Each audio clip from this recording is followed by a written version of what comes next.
पाटील आज मालवणला पोहोचलेत आणि राजकोट किल्ल्यावर जाऊन ज्या ठिकाणी शिवरायांचा पुतळा पडला त्या ठिकाणी भेट देणार।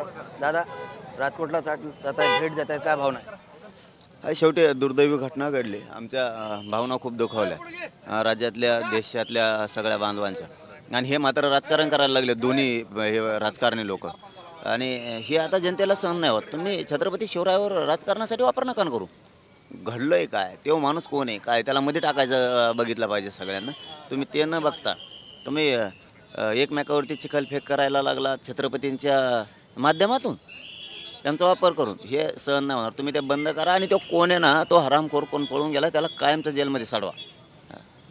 पालघर जिल्ह्यामध्ये वाढवण बंदर होतं, पंतप्रधान मोदी आहेत, त्यांनी उद्घाटन केलं, परंतु कुठेतरी जे मच्छीमार लोक आहेत त्यांचा व्यवसाय उद्ध्वस्त होतोय म्हणून ते विरोध करतायत। हे बघा, मच्छीमार बांधवांचं नुकसान नाही झालं पाहिजे। गोरगरीब लोक आहेत, कष्ट करीत काय। मला एक कळत नाही, सरकारला गोरगरीबच दिसतात का फक्त वाटोळा करायला?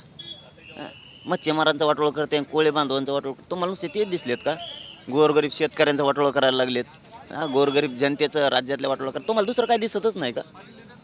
मीही ते प्रश्न जाणून घेणार आहे की मच्छीमारांचं नेमकं का हे भविष्य उद्ध्वस्त करतायत, काय परिस्थिती, कशासाठी, मी सुद्धा जाणून घेणार आहे। आणि जर त्यांच्यावर अन्याय होणार असला मच्छीमारावर तर महाराष्ट्रातले सगळे जनता ताकदीने त्यांच्या पाठीशी उभा राहणार आहे। इथं जीवन मरणाचा प्रश्न आहे, भविष्य घडवण्याचा प्रश्न आहे, ज्याच्या त्याच्या रोजीरोटीचा विषय। तुम्ही कुठं उठताला आणि काही करताना सरकार म्हणून तुमची दमबाजी नाही चालणार, अजिबात नाही चालणार। नक्कीच होते मनोज जरांगे पाटील। आता जरांगे पाटील राजकोट किल्ल्यावर जाऊन ज्या ठिकाणी शिवरायांचा पुतळा पडला त्या ठिकाणी भेट देणार आहे, तसेच वाडवर बंदराचा जो विषय आहे त्याबाबतही ती माहिती घेणार असल्याचे सांगितले। कॅमेरामॅन अमित आडेसह संजय सरदेव, TV9 मराठी, मालवण।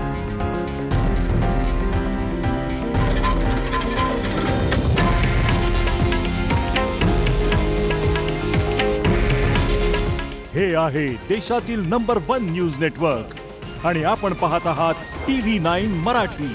काळजी तुमची, हित महाराष्ट्राचं।